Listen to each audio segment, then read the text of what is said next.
안녕하세요. 오늘은 직권의 변동 세 번째 시간이죠. 상부 멘틀의 운동과 플룸 운동 단원 수업해 보도록 하겠습니다.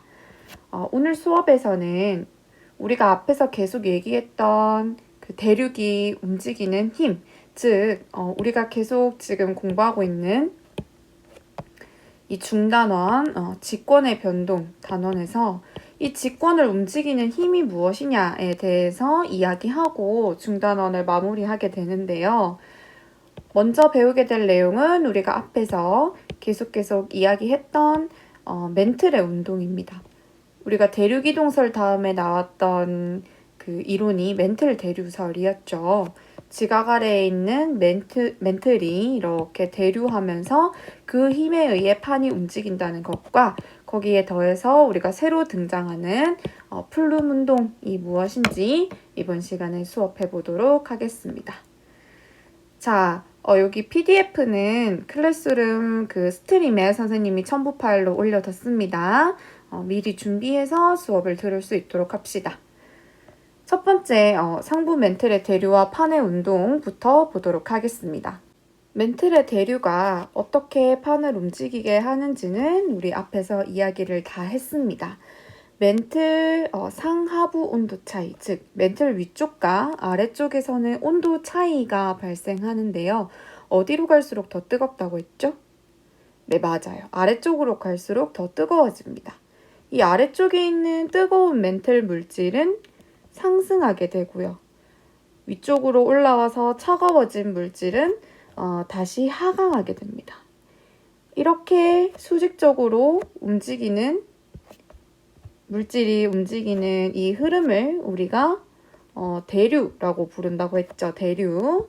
그래서 멘틀 대류에 의해서 멘틀 대류가 발생하고 멘틀 상하부 온도 차이에 의해 멘틀 대류가 발생하고 이 멘틀 대류를 따라 멘틀 위에 떠 있는 이 지각들이 이동하는 것까지 우리가 배웠습니다. 그리고 우리가 이 판이라는 개념을 배웠었죠. 판. 지각과 상부 멘틀의 일부를 구성하는 이 부분을 우리가 판이라고 하고 다른 말로 암석권이라고 한다고 했고요. 이 암석권 밑에 이 판보다 밀도는 크지만 약간 말랑말랑한 상태로 이렇게 대류를 일으킬 수 있는 부분을 우리가 연약권이라고 합니다.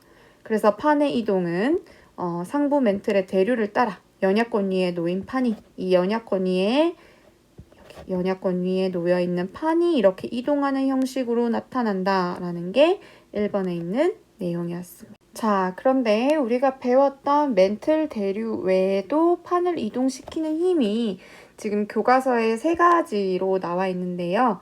이 왼쪽에 있는 그림이 교과서에 나와 있는 3가지 그림이고 오른쪽에 나와 있는 그림이 수능 특강에서 나와 있는 그림입니다.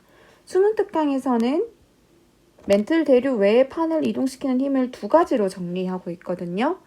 우리가 그 처음에 수능 특강 강의로 진도를 나갔기 때문에 여러분들이 헷갈릴 수 있을 것 같아서 이 2개를 선생님이 같이 정리해 보도록 하겠습니다.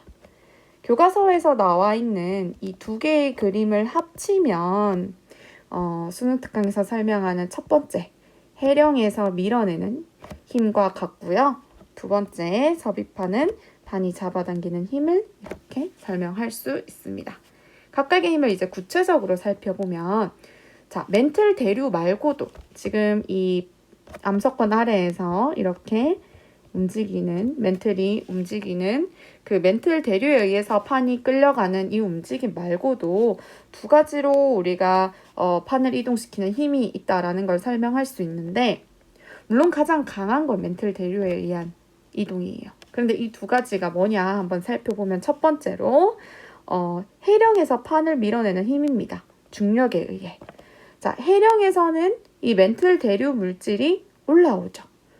그러면서 이 상승한 마그마로 인해서 새로운 판이 만들어진다 라고 했습니다. 발산형 경계. 기억나죠? 이 해령에서 이 만들어진 해양판이 중력을 받겠죠. 중력에 의해서 해령 사면을 따라 미끄러지면서 판이 내려간다. 무슨 말이냐?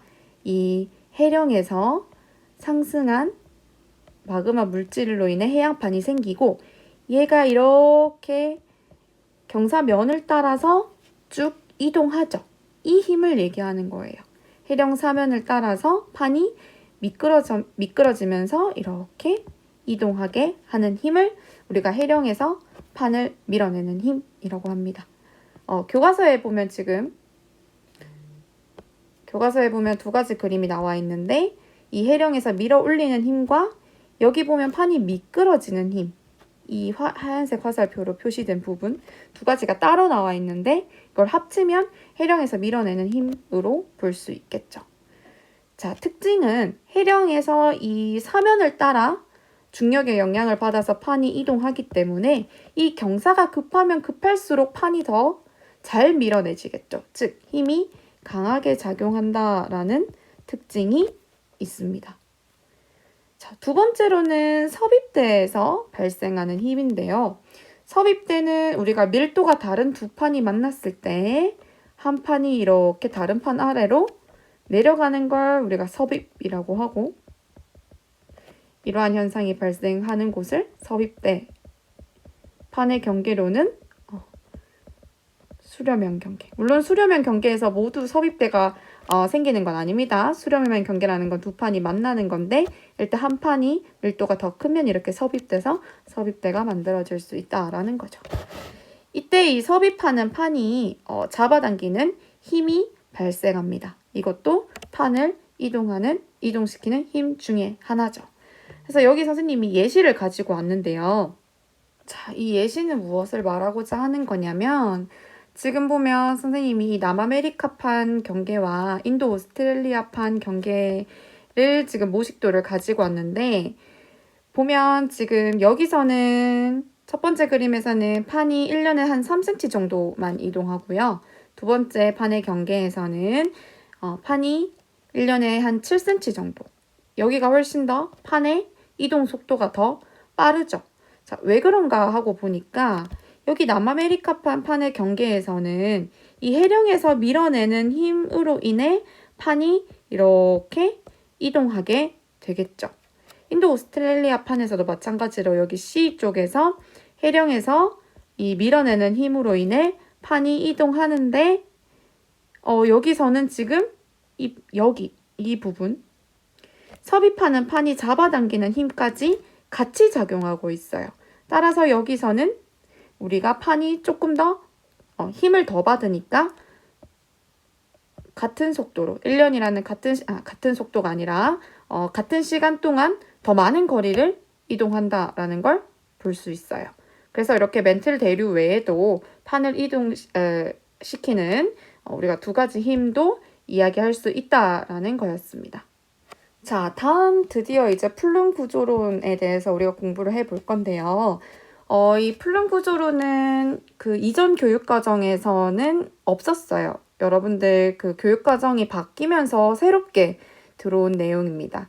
그 전까지는 우리가 앞에서 설명했던 멘틀 대류로만 판의 움직임을 설명했는데 이 멘틀 대류로 판의 움직임을 설명하면 어떤 문제점이 있느냐?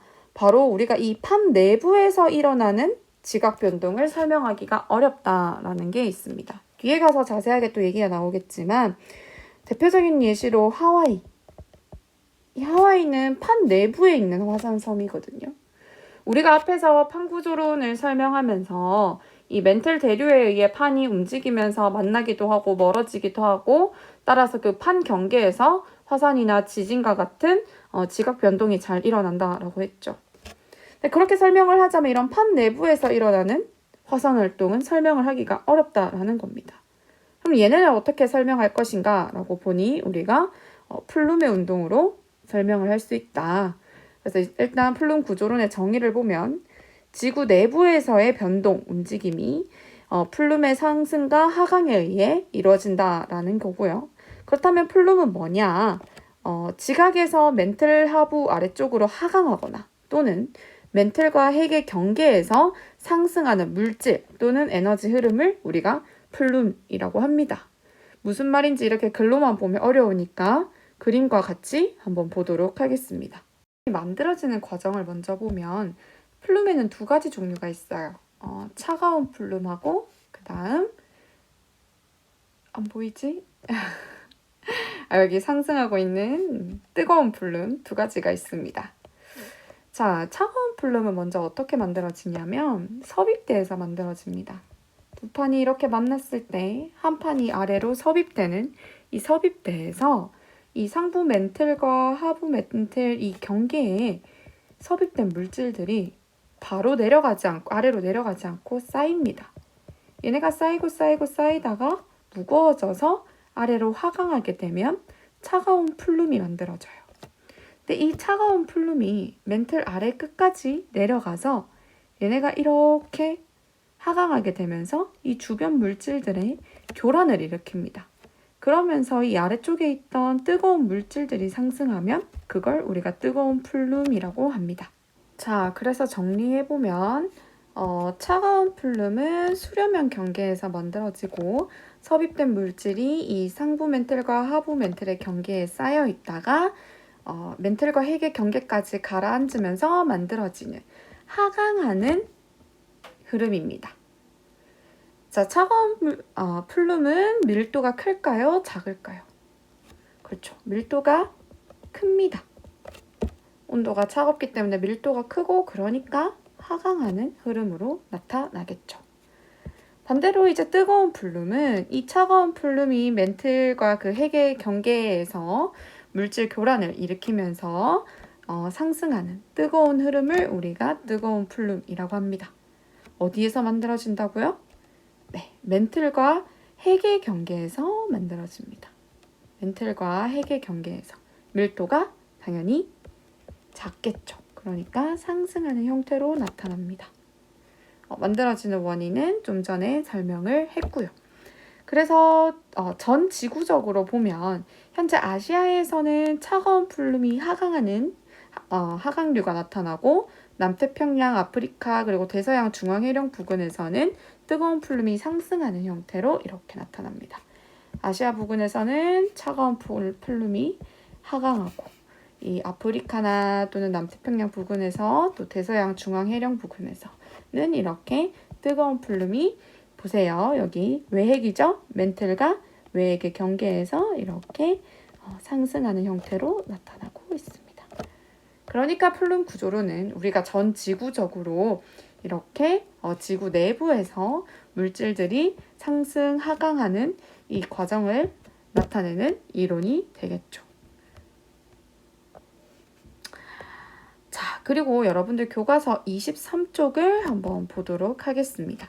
자, 교과서 23쪽 보면 우리가 이 지구에서 우리 하와이, 아프리카, 남태평양, 인도양, 아이슬란드 이 몇몇 지역에서 지진파의 속도를 우리가 촬영한 사진인데요.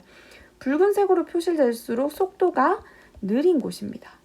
지금 보면 하와이 북은 빨갛게 지진파 속도가 이 파란색으로 나타나는 주변보다 속도가 낮음을 알 수 있죠. 아프리카도 마찬가지고요. 남태평양도 마찬가지고요. 좀 전에 남태평양, 아프리카 그리고 하와이도 선생님이 오늘 수업 시작할 때쯤에 얘기했는데 얘도 열점으로 마그마가 상승하는 그러니까 플룸이 우리가 배웠던 뜨거운 플룸이 상승하는 곳입니다. 그러니까 얘네는 다 온도가 높은 부분이에요? 낮은 부분이에요? 온도가 높은 부분에서는 지금 지진파의 속도가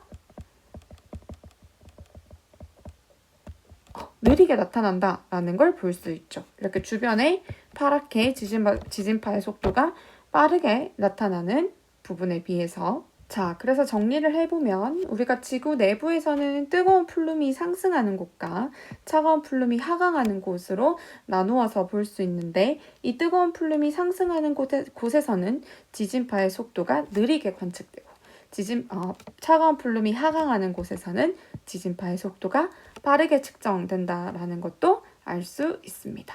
자, 그러면 우리가 이런 플룸 구조론을 왜 알아야 되느냐? 플룸 구조론이 왜 중요하게 여겨지느냐? 바로 이 열점을 설명할 수 있는 이론이기 때문입니다.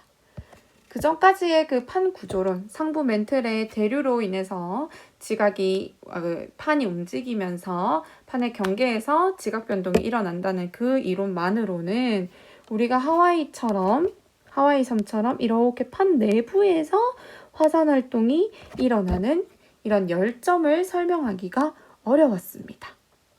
그런데 플룸 구조로는 설명이 가능하다라는 거죠. 바로 열점은 뜨거운 플룸이 상승하는 곳이다 라는 겁니다. 자, 뜨거운 플룸은 어디에서 만들어졌죠? 그렇죠. 멘틀과 핵의 경계에서 만들어졌습니다. 이 멘틀과 핵의 경계에서 만들어진 열점에서 지속적으로 마그마가 위로 분출하면서 화산 활동이 계속 일어난다. 자, 그런데 이 열점은 움직입니까? 움직이지 않습니까? 열점은 어디에 위치하죠? 뜨거운 플룸이 상승하는 곳이니까 멘틀과 외핵의 경계에 있습니다. 우리가 움직이는 건 핵이 아니죠. 움직이는 건 판이죠. 판은 지각과 멘틀 상부. 즉, 우리가 이 판을 암석권이라고도 한다고 했는데 이 아래쪽에 있는 부분은 움직이지 않아요. 얘만 움직입니다. 얘만. 그렇기 때문에 이 아래쪽에서 멘틀과 외핵의 경계에서 만들어진 열점은 움직이지 않고 고정되어 있습니다. 근데 이 열점에서 계속 마그마가 분출하면서 화산 섬들이 만들어지는데 이 하와이 주변에서 화산 섬들의 배열을 보니까 화산 섬들이 이렇게 이동한 걸 볼 수 있습니다. 지금 이 화살표 끝쪽에 있는 가장 오래된 섬, 카오아이 섬, 그 다음 오아후 섬, 몰로카이 섬, 마오이 섬. 이 이름을 다 외울 필요는 없습니다. 그런데 보니까 이 화산 섬들이 줄지어 있길래 보니까 이 순서대로 나이가 점점 줄어든다라는 거죠. 현재 화산 활동이 일어나고 있는 섬은 하와이 섬이고요. 그러니까 이 화산 섬들이 만들어지면서 이렇게 화살표 방향대로 이동했다라는 걸 알 수 있었습니다.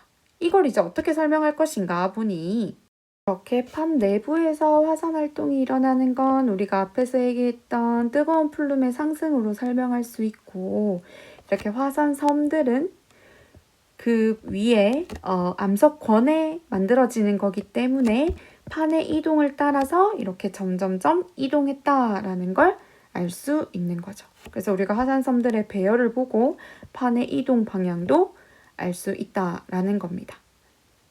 즉, 열점 위의 판의 이동을 따라서 화산섬이 이동한다.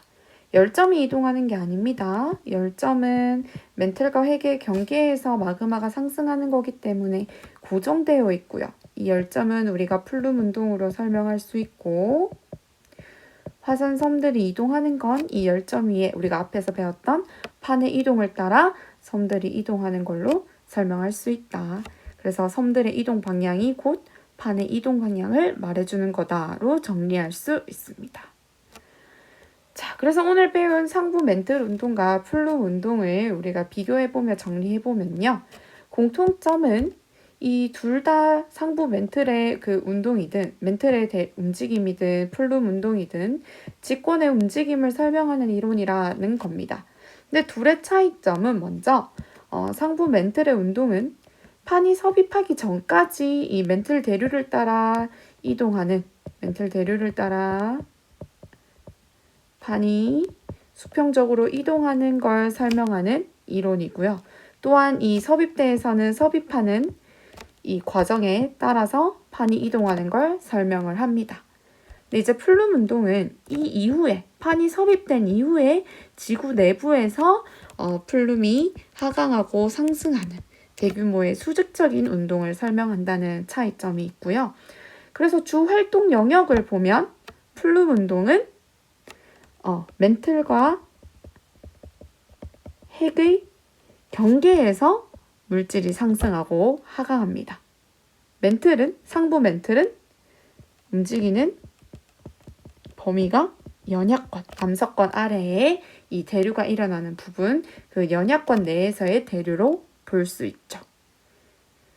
자, 그 원동력은 우리가 계속 설명했고, 근데 이 멘틀 대류가 일어나는 원인은 멘틀 상부와 하부의 온도 차이, 그리고 그 멘틀에 포함되어 있는 방사성 원소들의 붕괴열로 볼 수가 있고요. 이 상부 멘틀의 운동으로는 우리가 지금까지 배웠던 판의 경계에 해당되는 지형들, 뭐 해령이나 해구나 변환 단층이나 이런 지형들을 설명할 수 있고, 플룸 운동으로는 우리가 오늘 얘기했던 열점을 설명할 수 있다는 겁니다. 자, 오늘은 이렇게 우리가 직권의 운동을 설명할 수 있는 두 가지 이론, 상부 멘틀의 운동과 플룸 운동에 대해서 정리해 봤습니다.